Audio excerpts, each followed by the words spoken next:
한 20년 전으로 기억납니다. 제가 14년의 군목의 생활 중에 3년을 부산에 있을 때 반여동에 부대가 있었고 아파트는 안락동에 있었습니다. 대부분 목사님들이 사역을 하다 보면 늦게 들어가는데 어느 날 제가 좀 정시에 퇴근을 해서 집에 들어가 보니까 그때는 아들이 태어나기 전이었던 것 같아요. 딸아이가 혼자 공기놀이를 하는데요, 함께 놀아주고 싶더라고요. 여러분 아시다시피 저는 일남 오녀의 외아들입니다. 그래서 여성들이 많은 집에서 자라나서 제가 다른 건 좀 못해도 줄넘기는 못하고요, 줄넘기가 아니라 고무줄 놀이는 못하고 이 공기놀이는 좀 합니다. 공기놀이의 마지막 하이라이트는 딱 던져놓고 실력이 많이 녹슬었어요. 그런 다음에 이렇게 펼쳐놓잖아요, 그죠? 이게 지금 병사자가 자꾸 내려오네요. 그런 다음에 이것을 한 번에 딱 잡는 겁니다. 이렇게 잡는 건데 제가 그때만 해도 좀 더 순발력이 있지 않았겠습니까? 30대니까 제가 이만큼 벌려놓고 잡으니까 딸아이가 정말 좋아하는 거예요. 박수를 막 쳐가지고 그 다음에 용기를 내서 더 넓게 했어요. 그것도 잡으니까 막 얼마나 좋아하는지요. 그 격려에 힘입어서 이제는 너무 넓게 잡은 거예요. 제 능력을 초과한 거예요. 그래도 할 수 있겠다는 생각을 가지고 이만큼 벌려놓고 방바닥에서 공을 던지고, 공이 아니죠, 공깃돌을 던지고 쫙 쓸어 담는데 아뿔싸 3개는 잡았는데 마지막 4번째 게 손에 들어오려다가 새끼손가락에 맞고 튕겨져 나가는 거예요. 세상에 이것이 서랍장 밑으로 들어간 거예요. 찾아달라는 거예요, 딸이. 그래서 엎드려서 이렇게 보니까 안 보여요. 그래서 랜턴을 가져다가 비추니까 그래도 안 보여요. 그래가지고 긴 자를 가지고 혹시 촉감으로 걸리는 게 있는가 봤더니 그래도 안 걸려요. 그래서 제가 딸에게 그랬습니다. 아빠가 똑같은 거 사다 줄 테니까 지금 너무 피곤하니까 한 번만 봐줘라. 그래도 안 된다는 거예요. 왜 안 되냐니까 정이 들어서 안 된다는 거예요. 그래서 할 수 없이 저는 이 딸의 요청을 받아들여 텔레비전을 드러냈습니다. 그리고 비디오 이 기기를 드러냈습니다. 그리고 서랍장에 서랍이 무거운 것이 많이 있는데 서랍을 하나씩 빼냈습니다. 그리고 나서 이 서랍장을 옮기다 보니까 이야, 공깃돌이 발견되는데 어디 있었냐면요, 서랍장과 벽 사이에 장판이 이렇게 올라간 여기에 올라가 있었던 거예요. 그러니 바닥에 보일 리가 없죠. 하여튼 랜턴을 비춰도 안 보이고 자를 가지고 대도 이게 걸리지 않을 수밖에 없는 거죠. 내가 딱 꺼내가지고 아이에게 주니까 아이가 하는 말이 아빠 고마워. 이 한마디에요, 온갖 피곤이 다 사라지는 거예요. 여러분, 사람이란 감사해, 고마워 한마디에 모든 그 피곤이 사라지는 거예요. 근데 우리를 지으신 분이 하나님이신데 하나님도 그러십니다. 우리가 고맙습니다, 감사합니다 할 때 그분의 은혜에 대한 보답이 된다라고 하나님은 말씀하세요. 다른 무엇보다도 감사하는 마음, 감사의 고백, 이것이 하나님께 드리는 최고의 보답 중에 하나입니다. 그래서 오늘 성경이 이렇게 말해주고 있습니다. 데살로니가전서 3장 9절, 우리가 우리 하나님 앞에서 너희로 말미암아 모든 기쁨으로 기뻐하니 너희를 위하여 능히 어떠한 감사로 하나님께 뭐 할까? 보답의 방식이 감사합니다. 우리가 하나님께 받은 수많은 은혜에 대해서 어떤 방식으로 보답합니까? 많은 방식이 있겠죠. 그런데 가장 중요한 보답의 내용은 감사합니다. 하나님께 감사할 때 하나님이 그걸 기뻐 받으시게 됩니다. 자, 근데 이 본문을 이해하기 위해서는 바울이 이렇게 기뻐하며 하나님께 감사로 보답하려는 마음을 가졌던 데살로니가 교회의 상황을 이해해야 됩니다. 도대체 바울 사도는 이 수많은 그가 개척했던 교회, 그가 섬겼던 교회 중에도 유독 데살로니가 교회를 인해서 이렇게 기뻐하고 감사하고 있을까? 첫 번째, 데살로니가 교회, 그들의 신앙은 고백만이 아니라 행동이 있었기 때문입니다. 데살로니가전서 1장 2절 이하를 봅니다. 우리가 너희 모두로 말미암아 항상 하나님께 감사하며 기도할 때 너희를 기억함은 너희의 믿음의 역사와 사랑의 수고와 우리 주 예수 그리스도에 대한 소망의 인내를 우리 하나님 아버지 앞에서 끊임없이 기억함이니. 그래요. 그들의 믿음은 믿음의 역사가 있는 믿음입니다. 역사라는 말은 히스토리를 말하는 것이 아니라 일시킬 역자의 일사자, 일한다는 것입니다. 믿음이 고백으로만 끝난 것이 아니라 그 믿는 대로 살았고 헌신했다는 것입니다. 그 다음에 사랑의 수고가 있었습니다.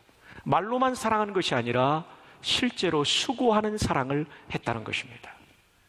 그리고 소망, 우리 주 예수 그리스도에 대한 소망은 그리스도께서 다시 오실 재림에 대한 소망인데, 수많은 고난과 박해를 받던 데살로니가 교회 성도들이 예수님의 재림을 소망하기 때문에 인내한 것입니다. 박해 앞에 믿음을 포기하지 않고, 고난 앞에 변절되지 않고. 그래서 진짜 믿음은 이렇게 우리가 정의할 수 있습니다. 올바른 신앙생활은 이렇게 정의할 수 있습니다. 역사하는 믿음, 한번 따라해 볼까요? 역사하는 믿음, 수고하는 사랑, 인내하는 소망. 이 신앙이 있을 때 올바르게 신앙생활하고 있다라고 말할 수 있습니다. 데살로니가 교회가 이런 신앙생활을 했기 때문에 바울이 기뻐하며 하나님께 감사로 보답하겠노라고 말하는 것입니다. 우리에게도 이런 신앙이 있기를 바랍니다. 둘째, 그들의 신앙은 모든 사람에게 모범이 되었다라고 말합니다. 데살로니가전서 1장 6절로 8절, 또 너희는 많은 환난 가운데 성령의 기쁨으로 말씀을 받아. 많은 환난과 성령의 기쁨이 대칭을 이루고 있습니다. 여러분, 사람이 환난을 많이 당하면 기뻐할 수 없죠.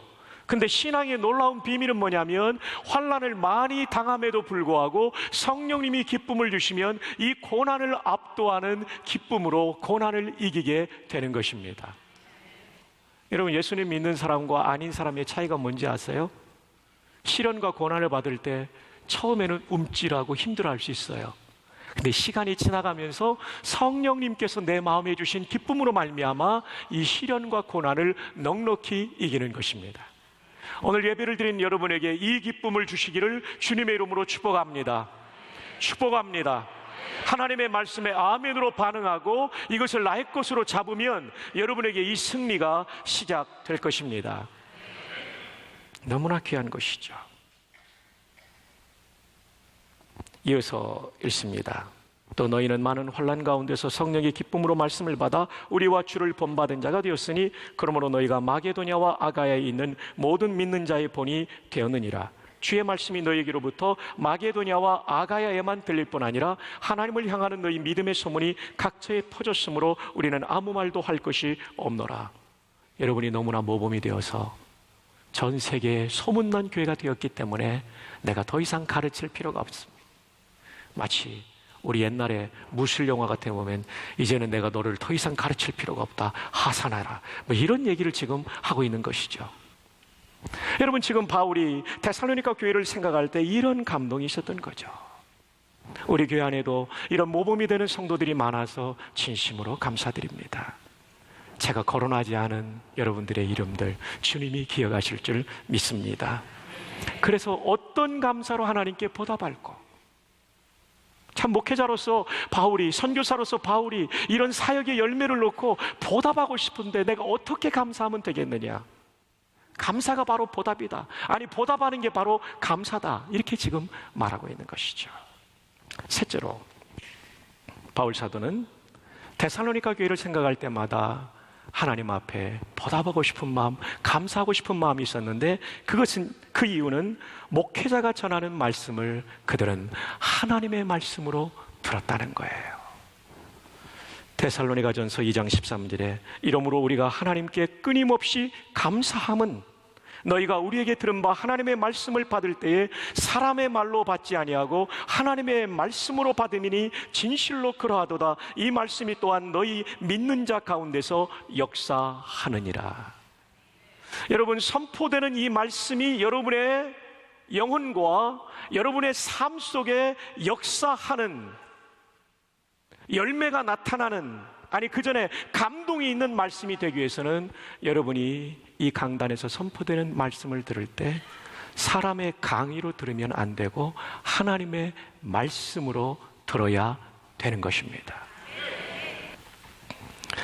자, 바울이 어떻게 감사하면 하나님께 보답이 될까? 보답이 감사한데, 보답하는 방법이 감사한데, 그렇게 고백했던 이유는 세 가지라고 말씀드렸어요. 그들의 믿음은 고백만이 아니라 그보다 한 걸음 더 나아가 행동화되었다. 이게 중요해요. 두 번째로, 사람은요 반드시 소문이 날 수밖에 없어요. 좋은 소문 아니면 나쁜 소문 나는데요, 소문이 나게 돼 있는데 이 데살로니가 교회 성도들은 좋은 소문, 레퓨테이션이 난 거예요. 세 번째로, 이들은 예배 때 설교 강론을 들을 때 하나님 말씀으로 받은 거예요. 그래서 지금 바울이 기뻐한다라고. 한번 성경을 볼까요?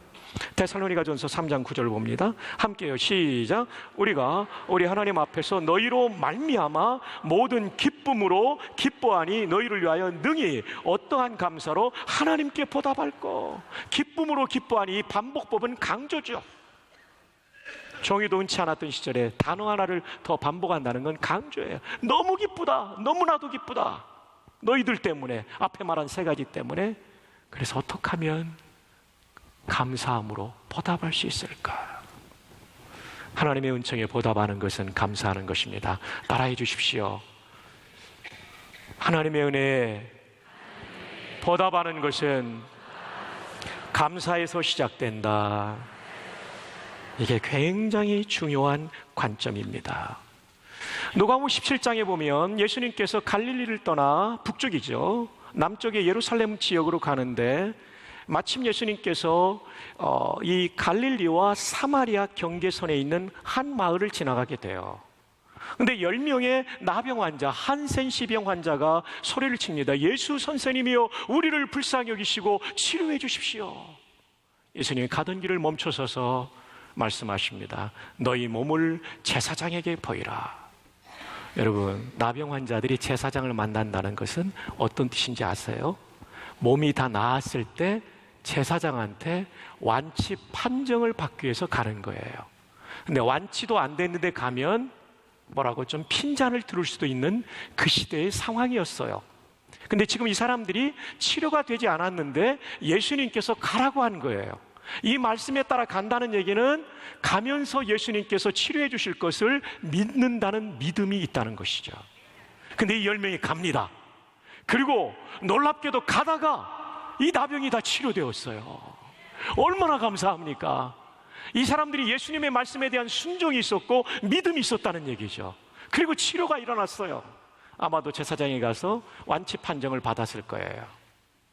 그런 다음에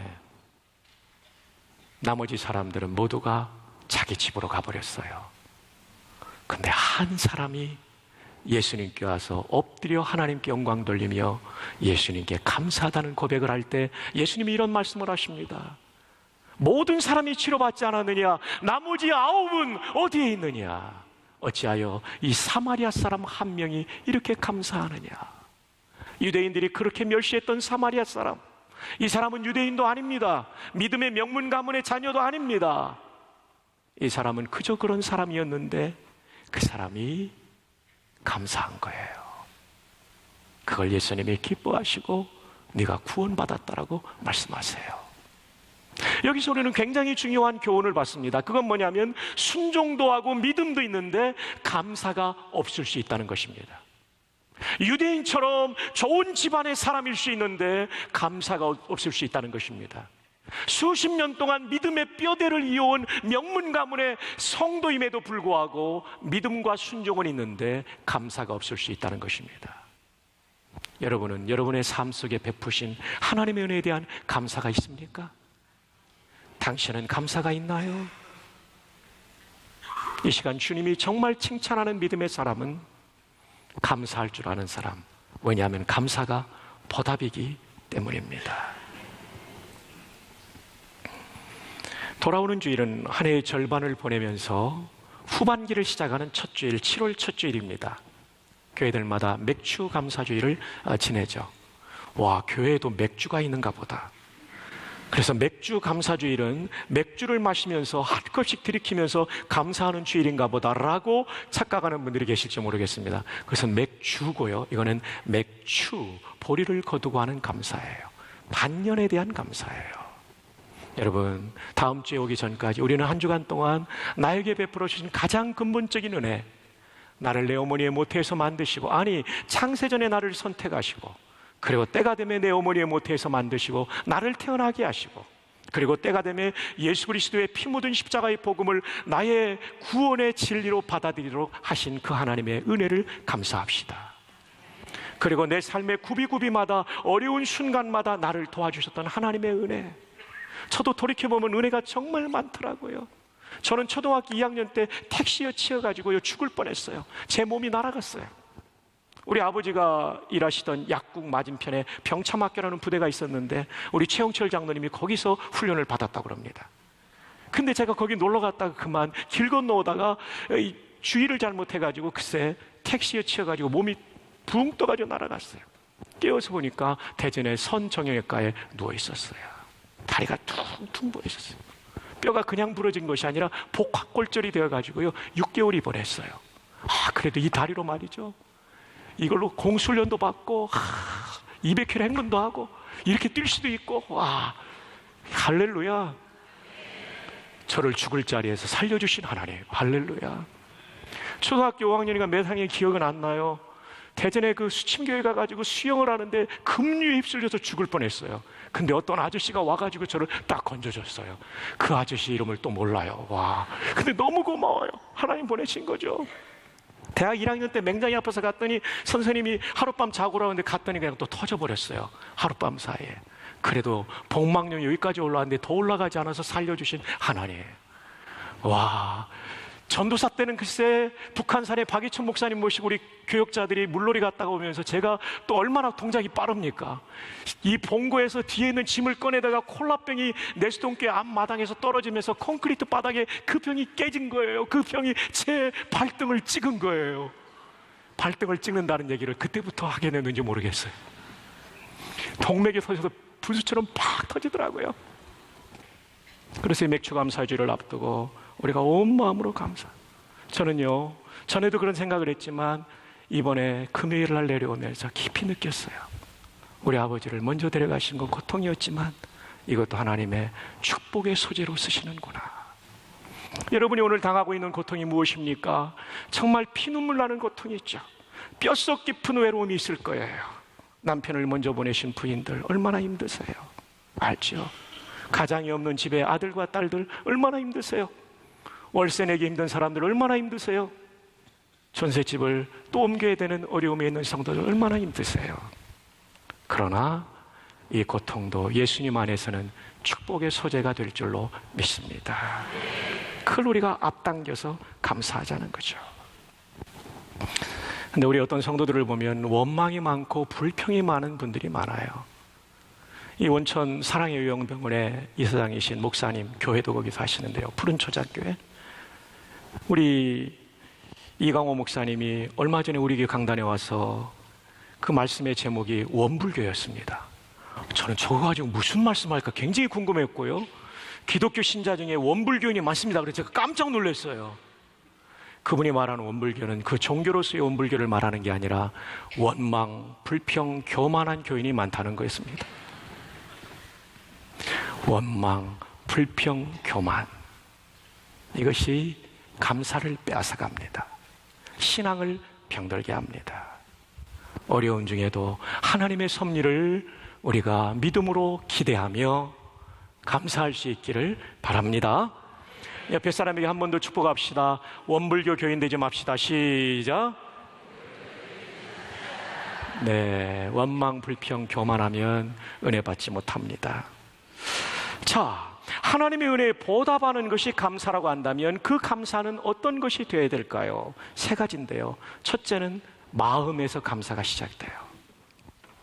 두 번째로는 고백에서 감사가 시작돼요. 그리고 세 번째로는 예물에서 감사가 완성되는 것입니다. 마음에서 시작, 고백에서 진행이라고 해야 되겠죠? 제가 시작이라고 했는데 진행되고 예물로서 완성이 되는 것이죠.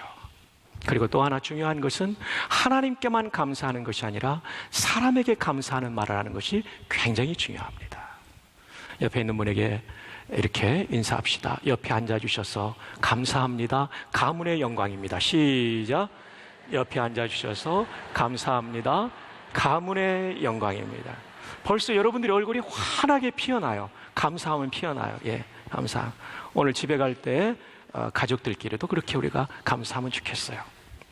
자, 먼저 하나님께 대한 감사의 마음입니다. 시편 119편 7절 내가 주의 의로운 판단을 배울 때에는 정직한 무엇으로요? 마음으로 주께 감사하리이다. 마음에서부터 감사가 있어야 돼요.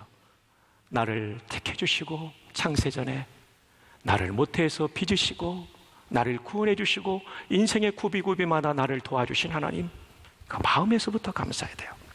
그 다음 골로새 3장 16절 그리스도의 말씀이 너희 속에 풍성히 거하여 모든 지혜로 피차 가르치며 권면하고 시와 찬송과 신령한 노래를 부르며 감사하는 마음으로 하나님을 뭐하고요?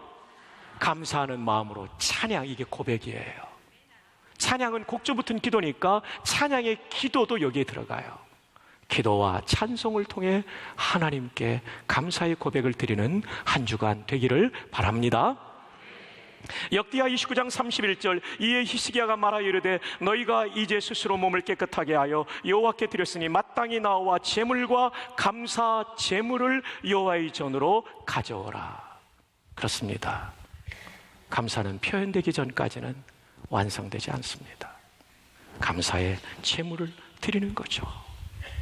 요한복음 12장에 보면 6월절 엿새 전에 예수님께서 베다니에 살고 있는 나사로의 집에 들어갔을 때 나사로의 여동생인 마리아가 향유를 붓는데 이 여인이 보통의 향유를 부는 것이 아니라 300데나리온의 향유, 요즘 말로 하면 300일치의 임금, 다시 말하면 1년 연봉을 쏟아부은 거예요.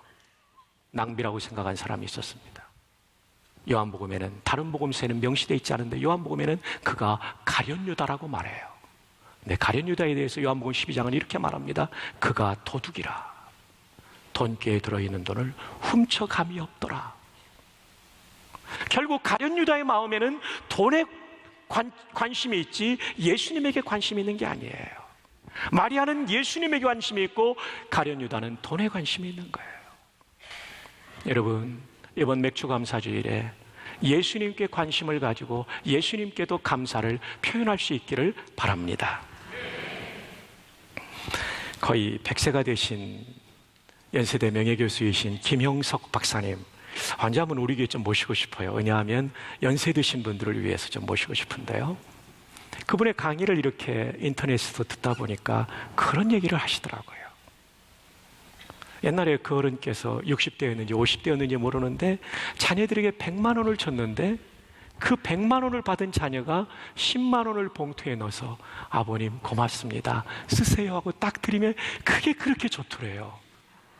이게 장사라면 믿지는 장사고 손해보는 장사 아닙니까? 100만 원을 줬는데 고작 10만 원밖에 안 준 거예요. 장사는 100만 원을 주면 120만 원이 나와야 수익이 생기는 거 아닙니까? 근데 부모는 그게 아니더래요. 100만 원이나 줬는데도 불구하고 10만 원밖에 안 줬는데도 그게 그렇게 좋더래요. 우리 장로님들 맞죠? 예, 맞죠? 예, 여러분들이 좀 어떻게 잘 이해를 못 하시는 것 같은데요? 저도 그렇더라고요. 용돈을 줬는데 그거 가지고 생일 선물 하나 해오면 그게 그렇게 좋은 거예요. 하나님께도 마찬가지입니다. 우리에게 생명 주시고 영생 주시고 온갖 것을 다 주셨는데 우리가 맥주감사헌금, 11조헌금 이런 것들을 드리고 표현할 때 하나님께서 우리의 마음을 받으시고 기뻐하시는 것입니다. 참 김영석 박사님의 강의를 들으면서 공감이 되는 대목이었습니다. 다음 주 2017년도 맥주 감사주일을 맞으면서 우리 마음속에 감사의 마음이 회복되기를 바랍니다. 모든 것을 감사의 렌즈로 바라보시기를 바라고, 두 번째로는 감사하는 고백을 하나님께 기도와 찬양으로 이 한 주간 많이 보내시면서 진정한 하나님께 영광 돌리기를 바라고, 더 나아가 예물로도 하나님께 감사를 표현할 줄 아는 그런 성도들이 되시기를 주님의 이름으로 축복합니다. 여러분, 어떤 분이 그런 얘기 하더라고요. 감사는 자동차 타는 것 같고 불평은 흔들 의자에 앉는 것 같다. 자동차와 흔들 의자는 똑같이 흔들리는데 자동차는 흔들리지만 앞으로 나아가고 흔들 의자는 흔들리는데도 불구하고 그 자리에 그냥 있다.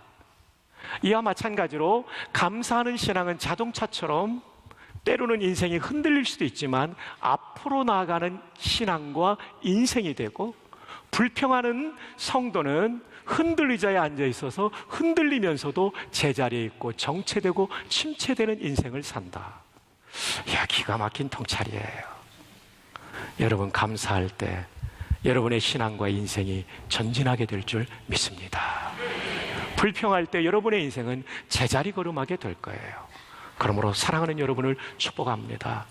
정말 이 한 주간 감사가 회복되고 일평생 범사에 감사하고 항상 감사하는 복된 성도의 삶을 살아가기를 주님의 이름으로 축복합니다.